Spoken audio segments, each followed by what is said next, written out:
Conflicto de los siglos capítulo 15. La verdad progresa en Inglaterra. Al mismo tiempo que Lutero daba la Biblia al pueblo de Alemania, Tyndale era impulsado por el Espíritu de Dios a hacer otro tanto para Inglaterra. La Biblia de Wycliffe había sido traducida del texto latino, que contenía muchos errores. No había sido impresa, y el costo de las copias manuscritas era tan crecido que, fuera de los ricos y de los nobles, pocos eran los que podían proporcionárselas. Y como, además, la Iglesia las proscribía terminantemente, solo alcanzaban una circulación muy escasa. En el año 1516, o sea un año antes de que aparecieran las tesis de Lutero, había publicado Erasmo su versión greco-latina del Nuevo Testamento. Era esta la primera vez que la palabra de Dios se imprimía en el idioma original. En esta obra fueron corregidos muchos de los errores que adolecían las versiones más antiguas, y el sentido de la escritura era expresado con más claridad. Comunicó a muchos representantes de las clases educadas un conocimiento mejor de la verdad, y dio poderoso impulso a la obra de la Reforma. Pero en su gran mayoría, el vulgo permanecía apartado de la palabra de Dios. Tyndale iba a completar la obra de Wycliffe al dar a sus compatriotas la Biblia en su propio idioma. Muy dedicado al estudio y sincero investigador de la verdad, había recibido el Evangelio por medio del testamento griego de Erasmo. Exponía sus convicciones sin temor alguno e insistía en que todas las doctrinas tienen que ser probadas por las Santas Escrituras. Al aserto papista de que la Iglesia había dado la Biblia y de que solo la Iglesia podía explicarla, contestaba Tyndale: ¿sabéis quién enseñó a las águilas a buscarse su presa? Ese mismo Dios es el que enseña a sus hijos hambrientos a encontrar a su Padre en su palabra. Lejos de habernos dado vosotros las Santas Escrituras, las habéis escondido de nuestra vista, y sois vosotros los que quemáis a los que las escudriñan, y, si pudierais, quemaríais también las mismas Escrituras. La predicación de Tyndale despertó mucho interés y numerosas personas aceptaron la verdad. Pero los sacerdotes andaban alerta. Y no bien se hubo alejado del campo de sus trabajos cuando ellos, valiéndose de amenazas y de engaños, se esforzaron en destruir su obra, y con éxito muchas veces. «Ay», decía él, «¿qué hacer? Mientras que yo siembro en un punto, el enemigo destruye lo que dejé sembrado en otro. No me es posible estar a la vez en todas partes. Oh, si los cristianos poseyesen la Biblia en su propio idioma, serían capaces de resistir a estos sofistas. Sin las Santas Escrituras, es imposible confirmar a los legos en la verdad». Un nuevo propósito surgió entonces en su mente. Era en la lengua de Israel, decía, en que se cantaban los salmos en el templo de Jehová, y no resonará el Evangelio entre nosotros en la lengua de Inglaterra. ¿Será posible que la Iglesia tenga menos luz a mediodía que al alba? Los cristianos deben leer el Nuevo Testamento en su lengua materna. Los doctores y maestros de la Iglesia estaban en desacuerdo. Solamente por la Biblia podían los hombres llegar a la verdad. Uno sostiene a este doctor, otro a aquel. Y cada escritor contradice a los demás. ¿De qué manera puede uno saber quién dice la verdad y quién enseña el error? ¿Cómo? En verdad, ello es posible solamente por medio de la palabra de Dios. Fue poco después cuando un sabio doctor papista que sostenía con él una acalorada controversia, exclamó: «Mejor sería para nosotros estar sin la ley de Dios que sin la del Papa». Tyndale repuso: «Yo desafío al Papa y todas sus leyes, y si Dios me guarda con vida, no pasarán muchos años sin que haga yo que un muchacho que trabaje en el arado sepa de las Santas Escrituras más que vos».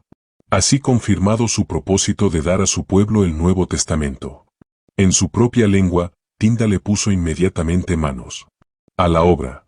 Echado de su casa por la persecución, se fue a Londres y allí, por algún tiempo, prosiguió sus labores sin interrupción. Pero, al fin la saña de los papistas le obligó a huir. Toda Inglaterra parecía cerrársele y resolvió buscar refugio en Alemania. Allí dio principio a la publicación del Nuevo Testamento en inglés. 2 veces su trabajo fue suspendido, pero cuando le prohibían imprimirlo en una ciudad, se iba a otra. Finalmente se dirigió a Worms, donde unos cuantos años antes, Lutero había defendido el Evangelio ante la Dieta. En aquella antigua ciudad había muchos amigos de la Reforma, y allí prosiguió Tyndale sus trabajos sin más trabas. Pronto salieron de la imprenta 3000 ejemplares del Nuevo Testamento, y en el mismo año se hizo otra edición. Con gran concentración de espíritu y perseverancia prosiguió sus trabajos. A pesar de la vigilancia con que las autoridades de Inglaterra guardaban los puertos, la palabra de Dios llegó de varios modos a Londres y de allí circuló por todo el país. Los papistas trataron de suprimir la verdad, pero en vano.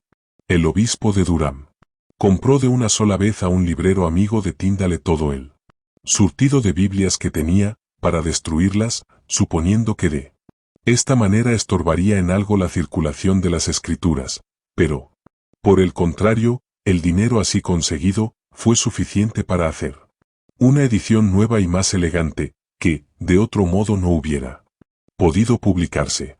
Cuando Tyndale fue aprehendido posteriormente, le ofrecieron la libertad a condición de que revelase los nombres de los que le habían ayudado a sufragar los gastos de impresión de sus Biblias. Él contestó que el obispo de Durham le había ayudado más que nadie, porque al pagar una gran suma por las Biblias que había en existencia, le había ayudado eficazmente para seguir adelante con valor. La traición entregó a Tyndale a sus enemigos, y quedó preso por muchos meses. Finalmente dio testimonio de su fe por el martirio. Pero las armas que él había preparado sirvieron para ayudar a otros soldados a seguir batallando a través de los siglos hasta el día de hoy.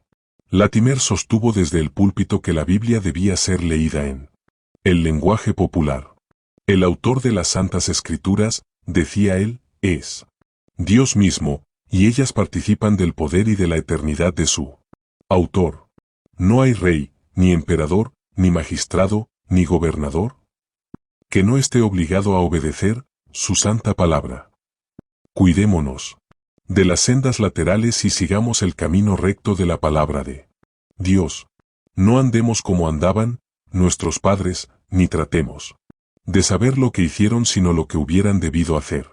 Barnes y Fried, fieles amigos de Tyndale, se levantaron en defensa de la verdad.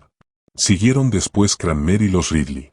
Estos caudillos de la Reforma inglesa eran hombres instruidos, y casi todos habían sido muy estimados por su fervor y su piedad cuando estuvieron en la comunión de la Iglesia romana.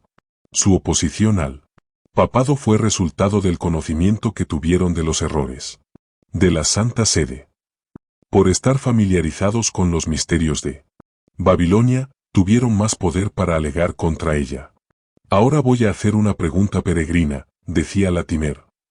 ¿Sabéis cuál es el obispo y prelado más diligente de toda Inglaterra? Veo que escucháis y que deseáis conocerle. Pues, os diré. ¿Quién es? ¿Es el diablo? Nunca está fuera de su diócesis. Id a verle cuando queráis, siempre está en casa, siempre está. ¿Con la mano en el arado? Os aseguro que nunca lo encontraréis ocioso. En donde el diablo vive, abajo los libros, vivan los cirios. Mueran las Biblias y vivan los rosarios, abajo la luz del Evangelio y viva la de los cirios, aún a mediodía, afuera con la cruz de Cristo. Y vivan los rateros del purgatorio, nada de vestir a los desnudos, a los pobres, los desamparados, y vamos adornando imágenes y ataviando alegremente piedras y palos, arriba las tradiciones y leyes humanas, abajo Dios y su santísima palabra. Mal haya que no sean nuestros prelados tan diligentes en sembrar buenas doctrinas, como Satanás lo es para sembrar abrojos y cizaña. El gran principio que sostenían estos reformadores, el mismo que sustentaron los valdenses, Wycliffe, Juan Hus, Lutero, Zwinglio y los que se unieron a ellos, era la infalible autoridad de las santas Escrituras como regla de fe y práctica. Negaban a los papas, a los concilios, a los padres y a los reyes todo derecho para dominarlas conciencias en asuntos de religión. La Biblia era su autoridad y por las enseñanzas de ella juzgaban todas las doctrinas y exigencias.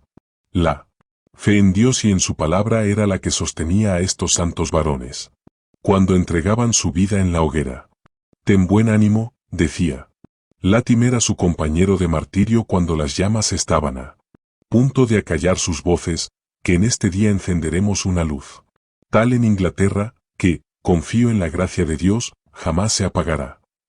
En Escocia la semilla de la verdad esparcida por Colombano y sus colaboradores no se había malogrado nunca por completo.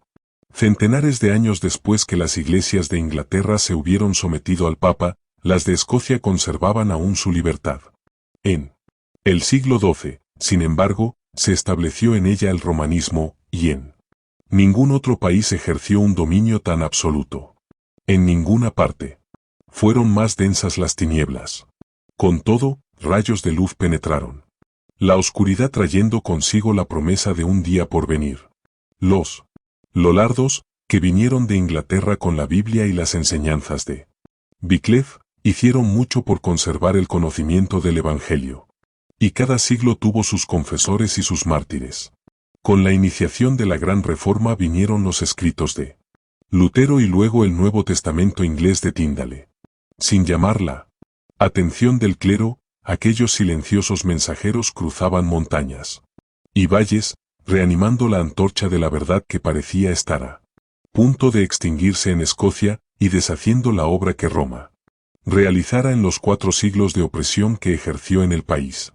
Entonces la sangre de los mártires dio nuevo impulso al movimiento de la Reforma. Los caudillos papistas despertaron repentinamente ante el peligro que amenazaba su causa y llevaron a la hoguera a algunos de los más nobles y más honorables hijos de Escocia. Pero con esto no hicieron más que cambiar la hoguera en púlpito, desde el cual las palabras dichas por esos mártires al morir resonaron por toda la tierra escocesa y crearon en el alma del pueblo el propósito bien decidido de libertarse de los grillos de Roma. Hamilton y Vissart, príncipes por su carácter y por su nacimiento, y con ellos un largo séquito de más humildes discípulos, entregaron sus vidas en la hoguera. Empero, de la ardiente pira de Vissart volvió uno a quien las llamas no iban a consumir, uno que, bajo la dirección de Dios, iba a hacer oír el toque de difuntos por él. Papado en Escocia. Juan Knox se había apartado de las tradiciones y de los misticismos de la Iglesia para nutrirse de las verdades de la palabra de Dios, y las enseñanzas de Vissart le confirmaron en la resolución de abandonar la comunión de Roma y unirse con los perseguidos reformadores. Solicitado por sus compañeros para que desempeñase el cargo de predicador, rehuyó temblando esta responsabilidad y solo después de unos días de meditación y lucha consigo mismo consintió en llevarla. Pero una vez aceptado el puesto siguió adelante con inquebrantable resolución y con valor a toda prueba por toda la vida. Este sincero reformador no tuvo jamás miedo de los hombres. El resplandor de las hogueras no hizo más que dar a su fervor mayor intensidad. Con el hacha del tirano pendiente sobre su cabeza y amenazándole de muerte, permanecía firme y asestando golpes a diestra y a siniestra para demoler la idolatría. Cuando lo llevaron ante la reina de Escocia, en cuya presencia flaqueó el valor de más de un caudillo protestante, Juan Knox testificó firme y denodadamente por la verdad. No podían ganarlo con halagos, ni intimidarlo con amenazas. La reina le culpó de herejía. Había enseñado al pueblo una religión que estaba prohibida por el Estado y con ello, añadía ella, transgredía el mandamiento de Dios que ordena a los súbditos obedecer a sus gobernantes. Knox respondió con firmeza: como la religión verdadera no recibió de los gobernantes su fuerza original ni su autoridad, sino solo del eterno Dios, así tampoco deben los súbditos amoldar su religión al gusto de sus reyes. Porque muy a menudo son los príncipes los más ignorantes de la religión verdadera. Si toda la simiente de Abraham hubiera sido de la religión del faraón del cual fueron súbditos por largo tiempo, os pregunto, señora, ¿qué religión habría hoy en el mundo? ¿Y si en los días de los apóstoles todos hubieran sido de la religión de los emperadores de Roma? Decime, señora, ¿qué religión habría hoy en el mundo?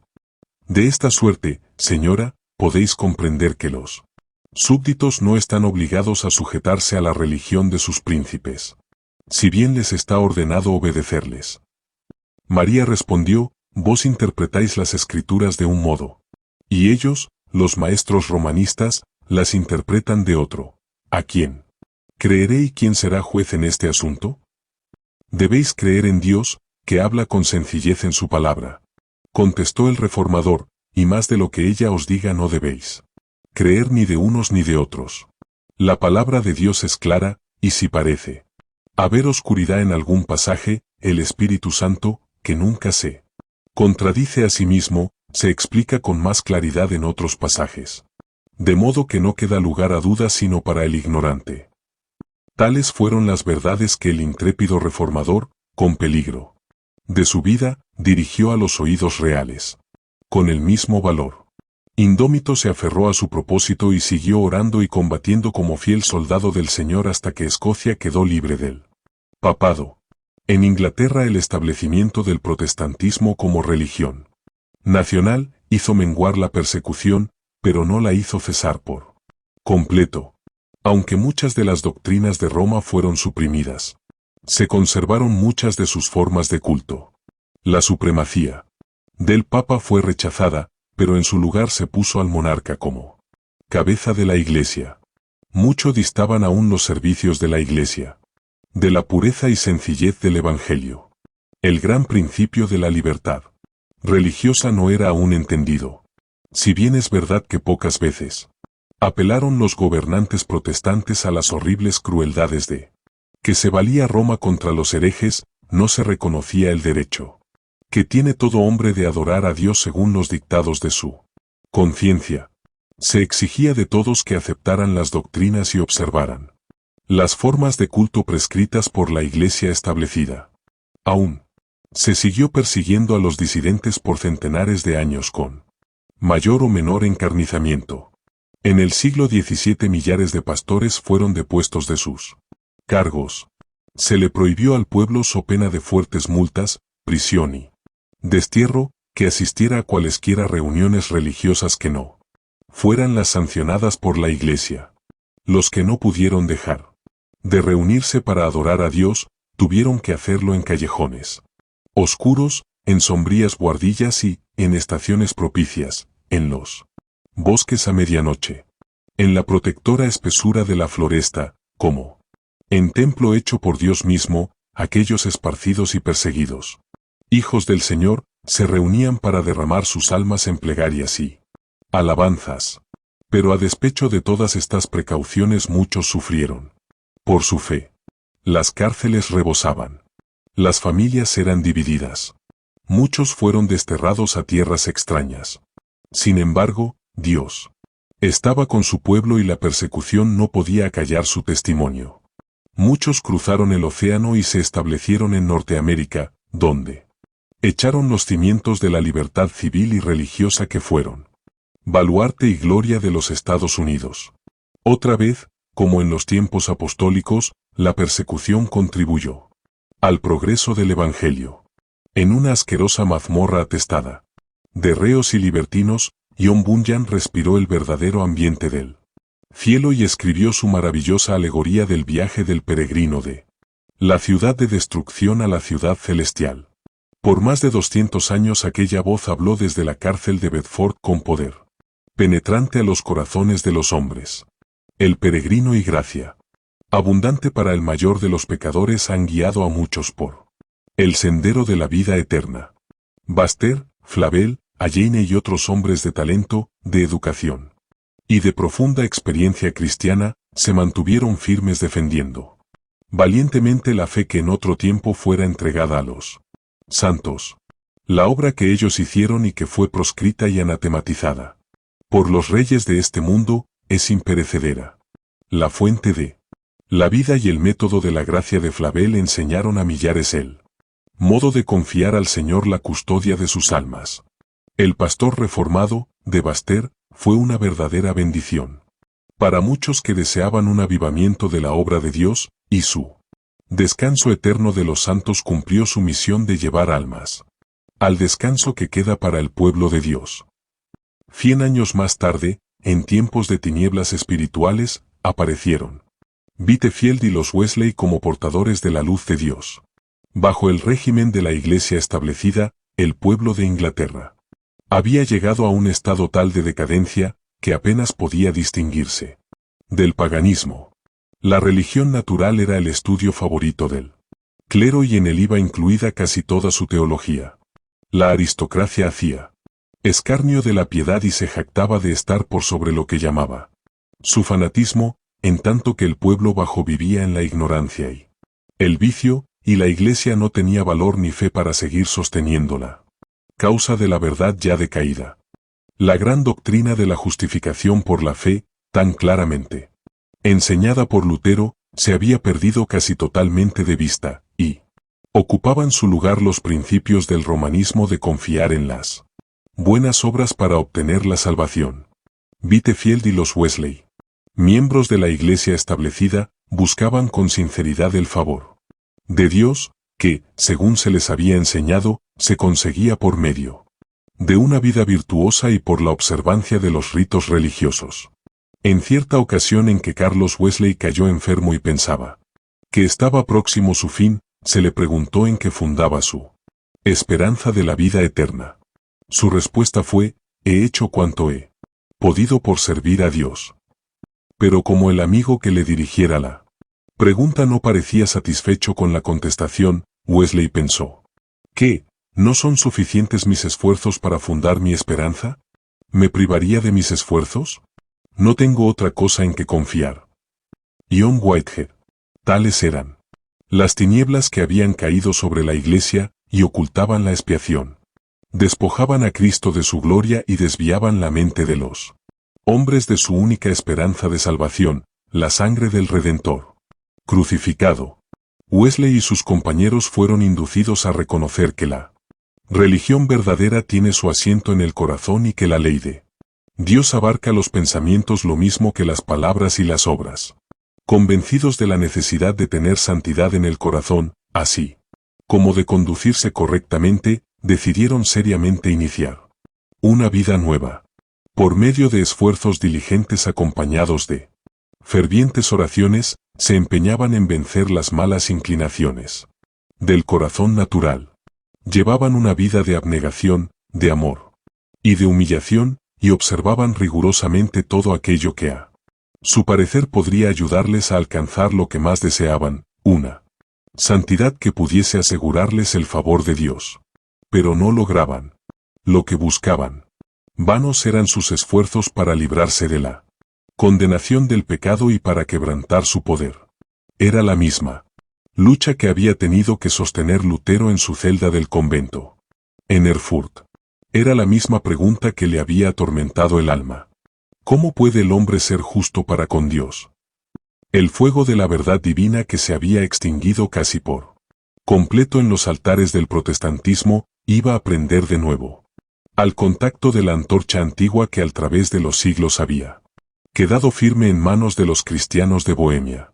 Después de la Reforma, el protestantismo había sido pisoteado en Bohemia por las hordas de Roma. Los que no quisieron renunciar a la verdad tuvieron que huir. Algunos de ellos que se refugiaron en Sajonia guardaron allí la antigua fe, y de los descendientes de estos cristianos provino la luz que iluminó a Wesley y a sus compañeros. Después de haber sido ordenados para el ministerio, Juan y Carlos Wesley fueron enviados como misioneros a América. Iba también a bordo un grupo de moravos. Durante el viaje se desencadenaron violentas tempestades, y Juan Wesley, viéndose frente a la muerte, no se sintió seguro de estar en paz con Dios. Los alemanes, por el contrario, manifestaban una calma y una confianza que él no conocía. Ya mucho antes, dice él, había notado yo el carácter serio de aquella gente. De su humildad habían dado pruebas manifiestas al prestarse a desempeñar en favor de los otros pasajeros las tareas serviles que ninguno de los ingleses quería hacer, y al no querer recibir paga por estos servicios, declarando que era un beneficio para sus altivos corazones y que su amante Salvador había hecho más por ellos. Y día tras día manifestaban una mansedumbre que ninguna injuria podía alterar. Si eran empujados, golpeados o derribados, se ponían en pie y se marchaban a otro lugar, pero sin quejarse. Ahora, se presentaba la oportunidad de probar si habían quedado tan libres del espíritu de temor como del de orgullo, ira y venganza. Cuando iban a la mitad del salmo que estaban entonando al comenzar su culto, el mar embravecido desgarró la vela mayor, anegó la embarcación y penetró de tal modo por la cubierta que parecía que las tremendas profundidades nos habían tragado ya.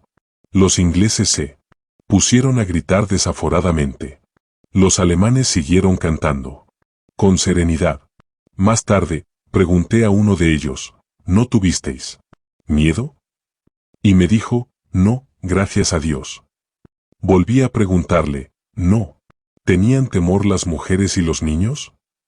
Y me contestó con calma, no, nuestras mujeres y nuestros niños no tienen miedo de morir. Al arribar a Savannah vivió Wesley algún tiempo con los moravos, y quedó muy impresionado por su comportamiento cristiano, refiriéndose a uno de sus servicios religiosos que contrastaba notablemente con el formalismo sin vida de la iglesia anglicana, dijo.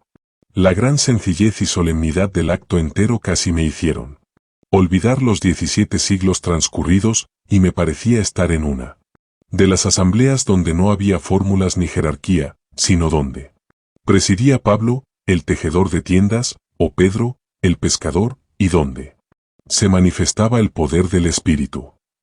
Al regresar a Inglaterra, Wesley, bajo la dirección de un predicador moravo, llegó a una comprensión más clara de la fe bíblica. Llegó al convencimiento de que debía renunciar por completo a depender de sus propias obras para la salvación, y confiar plenamente en el Cordero de Dios, que quita el pecado del mundo. En una reunión de la Sociedad Morava, en Londres, se leyó una declaración de Lutero que describía el cambio que obra el Espíritu de Dios en el corazón del creyente. Al escucharlo Wesley, se encendió la fe en su alma. Sentí, dice, calentarse mi corazón de un modo extraño. Sentí entrar en mí la confianza en Cristo y en Cristo solo, para mí salvación, y fue dada plena seguridad de que había quitado mis pecados, sí, los míos, y de que me había librado a mí de la ley del pecado y de la muerte. Durante largos años de arduo y enojoso trabajo, de rigurosa abnegación, de censuras y de humillación, Wesley se había sostenido firme en su propósito de buscar a Dios. Al fin le encontró y comprobó que la gracia que se había empeñado en ganar por medio de oraciones y ayunos, de limosnas y sacrificios, era un don sin dinero y sin precio. Una vez afirmado en la fe de Cristo, ardió su alma en deseos de esparcir por todas partes el conocimiento del glorioso Evangelio, de la libre gracia de Dios. Considero el mundo entero como mi parroquia, decía él, y donde quiera que esté, encuentro oportuno, justo y de mi deber declarar a todos los que quieran oírlas, las alegres nuevas de la salvación. Siguió llevando una vida de abnegación y rigor, ya no como base sino como resultado de la fe, no como raíz sino como fruto de la santidad. La gracia de Dios en Cristo es el fundamento de la esperanza del cristiano, y dicha gracia debe manifestarse en la obediencia. Wesley consagró su vida a predicar las grandes verdades que había recibido, la justificación por medio de la fe en la sangre expiatoria de Cristo, y el poder regenerador del Espíritu Santo en él. Corazón, que lleva fruto en una vida conforme al ejemplo de Cristo. Whitefield y los Wesley habían sido preparados para su obra por medio de un profundo sentimiento de su propia perdición, y para poder sobrellevar duras pruebas como buenos soldados de Jesucristo. Se habían visto sometidos a una larga serie de escarnios, burlas y persecución, tanto en la universidad como al entrar en el ministerio. Ellos y otros pocos que simpatizaban con ellos fueron llamados despectivamente metodistas por sus condiscípulos incrédulos, pero en la actualidad el apodo es considerado como honroso por una de las mayores denominaciones de Inglaterra y América. Como miembros de la Iglesia de Inglaterra estaban muy apegados a sus formas de culto, pero el Señor les había señalado en su palabra un modelo más perfecto. El Espíritu Santo les constriñó a predicar a Cristo y a este crucificado. El poder del Altísimo acompañó sus labores. Millares fueron convencidos y verdaderamente convertidos. Había que proteger de los lobos rapaces a estas ovejas. Wesley no había pensado formar una nueva denominación, pero organizó a los convertidos en lo que se llamó en aquel entonces la Unión Metodista. Misteriosa y ruda fue la oposición que estos predicadores encontraron por parte de la iglesia establecida, y sin embargo, Dios, en su sabiduría, ordenó las cosas de modo que la reforma se inició dentro de la misma iglesia. Si hubiera venido por completo de afuera, no habría podido penetrar donde tanto se necesitaba, pero como los predicadores del reavivamiento eran eclesiásticos y trabajaban dentro del jirón de la iglesia donde quiera que encontraban oportunidad. Para ello, la verdad entró donde las puertas hubieran de otro modo quedado cerradas.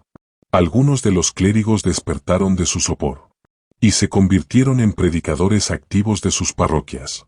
Iglesias que habían sido petrificadas por el formalismo fueron de pronto devueltas a la vida. En los tiempos de Wesley, como en todas las épocas de la historia de la iglesia, hubo hombres dotados de diferentes dones que hicieron cada uno la obra que les fuera señalada. No estuvieron de acuerdo en todos los puntos de doctrina, pero todos fueron guiados por el Espíritu de Dios y unidos en el absorbente propósito de ganar almas para Cristo. Las diferencias que mediaron entre Whitefield y los Wesley estuvieron en cierta ocasión a punto de separarlos. Pero habiendo aprendido a ser mansos en la escuela de Cristo, la tolerancia y el amor fraternal los reconciliaron. No tenían tiempo para disputarse cuando en derredor suyo abundaban el mal y la iniquidad, y los pecadores iban hacia la ruina. Los siervos de Dios tuvieron que recorrer un camino duro. Hombres de saber y de talento empleaban su influencia contra ellos. Al cabo de algún tiempo muchos de los eclesiásticos manifestaron hostilidad resuelta y las puertas de la iglesia se cerraron a la fe pura y a los que la proclamaban.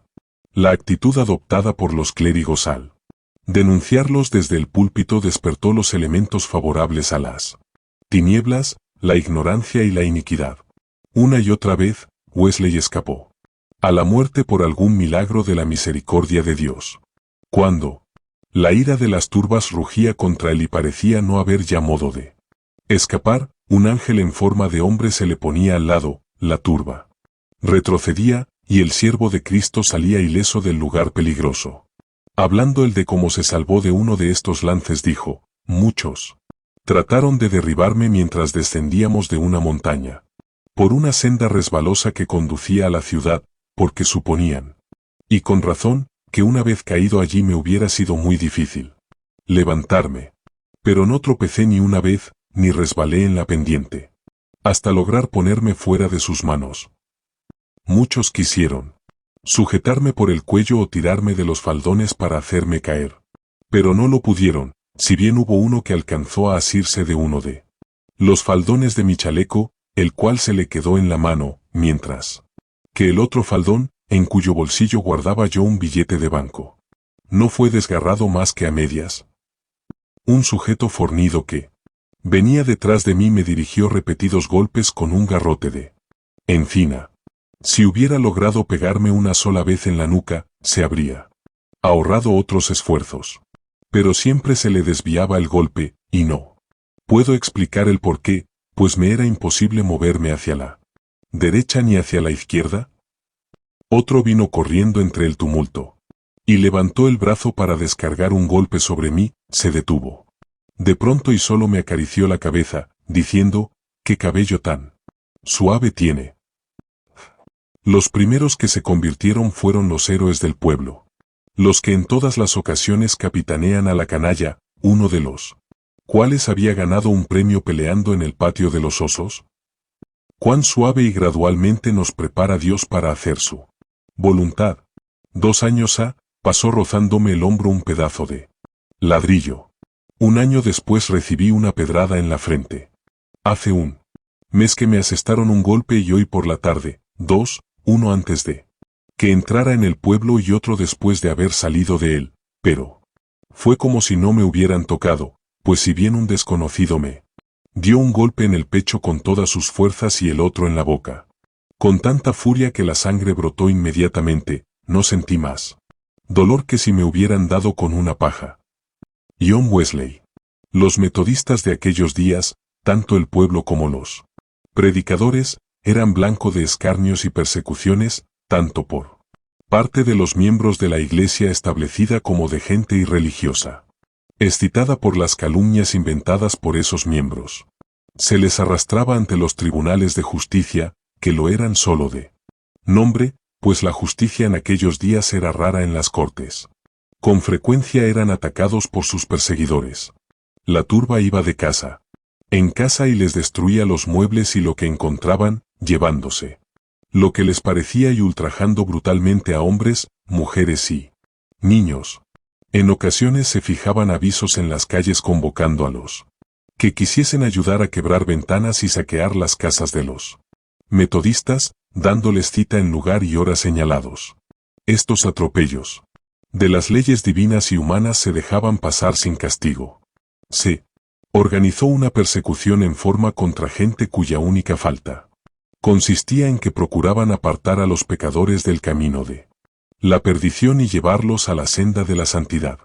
Refiriéndose Juan Wesley a las acusaciones dirigidas contra él y sus compañeros, dijo: algunos sostienen que las doctrinas de estos hombres son falsas, erróneas e hijas del entusiasmo, que son cosa nueva y desconocida hasta últimamente, que son cuaquerismo, fanatismo o romanismo. Todas estas pretensiones han sido cortadas de raíz y ha quedado bien probado que cada una de dichas doctrinas es sencillamente doctrina de las Escrituras, interpretada por nuestra propia Iglesia. De consiguiente no pueden ser falsas ni erróneas, sí, es que la Escritura es verdadera. Otros sostienen que las doctrinas son demasiado estrictas, que hacen muy estrecho el camino del cielo, y esta es en verdad la objeción fundamental, pues durante un tiempo fue casi la única, y en realidad se basan implícitamente en ella otras más que se presentan en varias formas. Sin embargo, hacen el camino del cielo más estrecho de lo que fue hecho por él Señor y sus apóstoles. ¿Son sus doctrinas más estrictas que las de la Biblia? Considerad solo unos cuantos textos. Amarás pues al Señor tu Dios de todo tu corazón, y de toda tu alma, y de toda tu mente, y de todas tus fuerzas. Amarás a tu prójimo como a ti mismo. Mas yo os digo, que toda palabra ociosa que hablaren los hombres, de ella darán cuenta en el día del juicio. Si pues coméis, o bebéis, o hacéis otra cosa, hacedlo todo a gloria de Dios. Si su doctrina es más estricta que esto, son dignos de censura. Pero en conciencia bien sabéis que no lo es. ¿Y quién puede ser menos estricto sin corromper la palabra de Dios? ¿Podría algún mayordomo de los misterios de Dios ser declarado fiel si alterase parte siquiera de tan sagrado depósito? No, nada puede quitar, nada puede suavizar, antes está en la obligación de manifestar a todos. No puedo rebajar las Escrituras a vuestro gusto. Tenéis que elevaros vosotros mismos hasta ellas o morir para siempre. El grito general es: ¿qué faltos de caridad son estos hombres, que no tienen caridad? ¿En qué respecto? ¿No dan de comer al hambriento y no visten al desnudo? No, no es este el asunto, que en esto no faltan. Donde les falta caridad es en su modo de juzgar, pues creen que ninguno puede ser salvo a no ser que siga el camino de ellos. El decaimiento espiritual que se había dejado sentir en Inglaterra, poco antes del tiempo de Wesley, era debido en gran parte a las enseñanzas contrarias a la ley de Dios, o antinomianismo. Muchos afirmaban que Cristo había abolido la ley moral y que los cristianos no tenían obligación de observarla, que el creyente está libre de la esclavitud de las buenas obras.